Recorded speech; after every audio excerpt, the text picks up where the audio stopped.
என்ன உங்களுக்கு தெரியும், நிறைய வாட்டி பார்த்துருக்கீங்க. நீங்க எல்லாம் வெத்து வெட்டுன்னு நினைக்கிறீங்களே, அந்த common man. I'm just a stupid common man of this republic. Hi hello எல்லோருக்கும் வணக்கம். லாஸ்ட்டாக போட்ட வீடியோக்கு எல்லோரும் சப்போர்ட் பண்ணியிருந்தீங்க, ரொம்ப ரொம்ப தேங்க்ஸ். நிறைய பேர் ஷேர் பண்ணியிருந்தீங்க, அதுக்கும் ரொம்ப ரொம்ப தேங்க்ஸ். இதே மாதிரி எல்லா வீடியோக்கும் கமெண்ட் பண்ணுங்கள். உங்களோட தாட்ஸை கமெண்ட்டில் கண்டிப்பாக சொல்லுங்கள், நான் கரெக்ட் பண்ணிக்கிறேன்.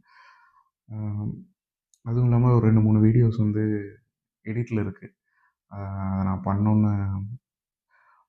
அது கொஞ்சம் லேட் ஆகும். நான் கொஞ்சம் கொஞ்சமாக நான் அப்லோட் பண்ணுறேன். மாநாடு வீடியோவும் ரொம்ப நாள் பெண்டிங்கில் இருக்குது. மாநாடு வீடியோ கொஞ்சம் லென்த்தாக போகிறதுனால கொஞ்சம் என்னால் அது கொஞ்சம் சீக்கிரமாக அப்லோட் பண்ண முடியல. சீக்கிரமாக என்னால் முடிஞ்ச வரையும் நான் அப்லோட் பண்ணுறேன். சரி, இந்த வீடியோ எதுக்கு அப்படின்னா, ஆக்சுவலாக இந்த வீடியோ நான் இது மாதிரி வந்து பேசணுன்னா சில பல இதெல்லாம் கொஞ்சம் செட்டப் மாதிரி, யூடியூப் மாதிரி கொஞ்சம் செட்டப் பண்ணிட்டு அதுக்கப்புறம் வந்து பேசலாம் அப்படின்ட்டு அதை யோசிச்சுட்டு இருந்தேன். பட் ஆனால் சரி ஓகே, சின்ன ட்ரைபாட் ஒன்று இருந்துச்சு. சரி ஓகே, அப்படியே பேசிடுவோம். ஏன்னா அது கொஞ்சம் காலையிலேருந்து ஒரு மாதிரி ஓடிட்டே இருந்துச்சு. சரி உங்கள்கிட்ட ஷேர் பண்ணணும் அப்படின்ற மாதிரி. சரி அதான் எடுத்து வச்சுட்டு, சரி இதே மாதிரி இனிமேல் டெய்லி ஒரு டாபிக் பேசிடலாம் அப்படின்னு சொல்லிட்டு டிசைட் பண்ணேன். என்ன விஷயம் அப்படின்னு பார்த்தீங்கன்னா, காலையில் ஒரு வீடியோ ஒன்று பார்த்தேன். கன்னியாகுமரியிலேருந்து மலைகள்லாம் வெட்டி நம்ம அதர் ஸ்டேட்ஸுக்கு எடுத்துகிட்டு போகிறோம். அந்த லாரிலாம் பார்த்திங்கன்னா லைனாக ரோட்டில் ஒரு கிலோமீட்டர் வந்துட்டு இருந்துச்சு. இது அந்த வீடியோ பார்த்து மட்டும் இல்லை, நான் நிறைய வாட்டி சில பல ஊருக்கெல்லாம் போகும்போது அந்த மலைகள்லாம் பார்க்கும்போது ஃப்ரண்ட்டில் நல்லாயிருக்கும், பேக் சைடில் பார்த்திங்கன்னா ஃபுல்லாக எடுத்துகிட்ருப்பாங்க. இப்போ ரீசெண்டாக வந்து மணல் இல்லாததுனால நம்ம எம்சாண்டுக்கு நிறைய பேர் மாறி இருக்கோம். ஸோ எம்சாண்டுக்கு தேவைப்படுறதுனால மலைகள்லாம் இப்போது கொஞ்சம் கொஞ்சமாக வெட்டி எடுத்துகிட்ருக்காங்க.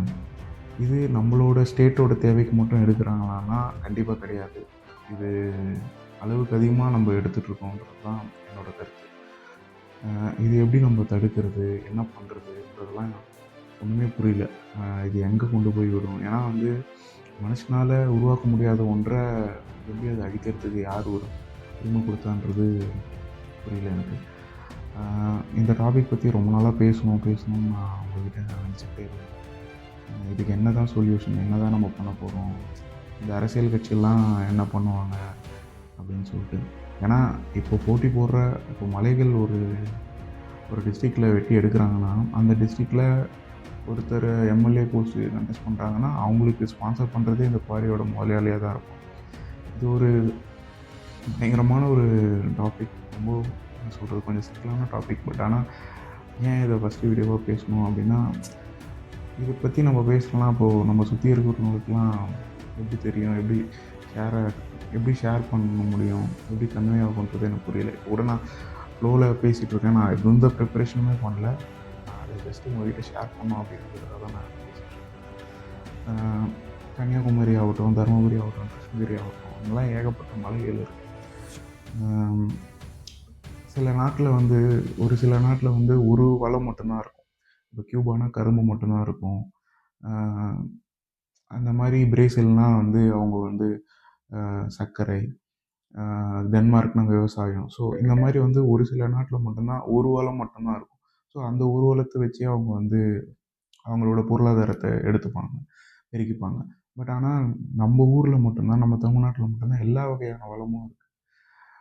கடல் வளமாகட்டும், காடு வளமாகட்டும், மலை வளமாகட்டும், எல்லா வளமும் இருக்கிற ஒரு ஸ்டேட்டை இந்த மாதிரி வந்து இயற்கையை நம்ம வந்து அழித்து, ஆல்ரெடி வந்து மண்ணை சுத்தமாக எல்லாத்தையும் அழிச்சிட்டோம். உங்கள் எல்லாருக்குமே தெரியும் இப்போ மண் கிடைக்கிறதுலாம் எவ்வளோ கஷ்டமாக இருக்குது அப்படின்னு சொல்லிட்டு. நார்மலாக கன்ஸ்ட்ரக்ஷனுக்கு கூட மண் எங்கேயுமே கிடைக்க மாட்டேது. ஸோ இந்த மாதிரி இருக்கும்போது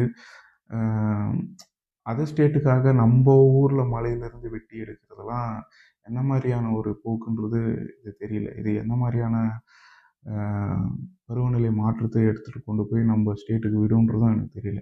ஆல்ரெடி வந்து குளோபல் வார்மிங் பற்றி எல்லாருமே கேள்விப்பட்டிருப்போம். இப்போது மலையை வெட்டி எடுக்கிறாங்க. மலையை வெட்டி எடுக்கிறவங்கனால அந்த காசு வருது. அந்த காசை வச்சு அவங்களால ஒரு 1/2 இன்ச் மலையை கூட அவங்களால உருவாக்க முடியாது. ஸோ இந்த மாதிரி இருக்கிற ஒரு நேச்சுரல் ரிசோர்ஸை எப்படி இப்போது ஆப்வியஸ்லி மரத்தை வெட்டினா எல்லோரும் நம்ம நட்டு வச்சிடலாம்.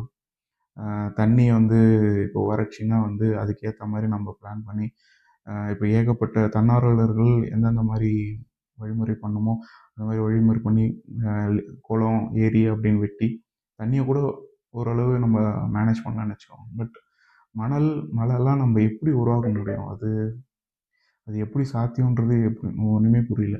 ஸோ இந்த மாதிரி ஒரு சுச்சுவேஷன் இருக்கும்போது மக்கள்லாம் வந்து ஒரு கட்சி ரூ. 1000 தருது, இன்னொரு கட்சி ரூ. 1500 தருது. இப்போ புதுசாக வரப்போகிற கட்சி அந்த கட்சி ரூ. 2500 தருது.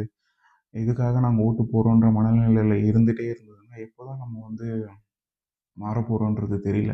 மக்களுக்கு இது ஒரு பெரிய இஷ்யூவாக இருக்குன்றதே யாரும் அதை அண்டர்ஸ்டாண்ட் பண்ணிக்க மாட்றாங்க. அதுதான் இருக்கிறதுலே ரொம்ப பெரிய கஷ்டமாக இருக்குது. இதை பற்றி ஒரு கட்சி பேசினா அந்த கட்சியை வந்து மலைகளுக்கெல்லாம் ஓட்டு இருக்கா, மாடுக்கு ஓட்டு இருக்கா, மழை தண்ணிக்கு ஓட்டு இருக்கா அப்படின்னு கிண்டல் தானே பண்ணுறோமே தவிர அவங்க ஏன் அதை பேசுகிறாங்கன்றத இதுவரை யாருமே வந்து அதை புரிஞ்சுக்கிட்டதா இல்லை. இப்போ புதுசாக வந்த கட்சி நான் ஓப்பனாகவே சொல்கிறேனே, இப்போ விஜய் அண்ணா கட்சியாக ஆரம்பிச்சிருக்காரு. அவர் இது வரையும் என்ன ஆக்கப்பூர்வமான நடவடிக்கை இதுக்காகலாம் எடுத்தார், இதுக்காக பேசினாருன்றதெல்லாம் ஒன்றுமே கிடையாது.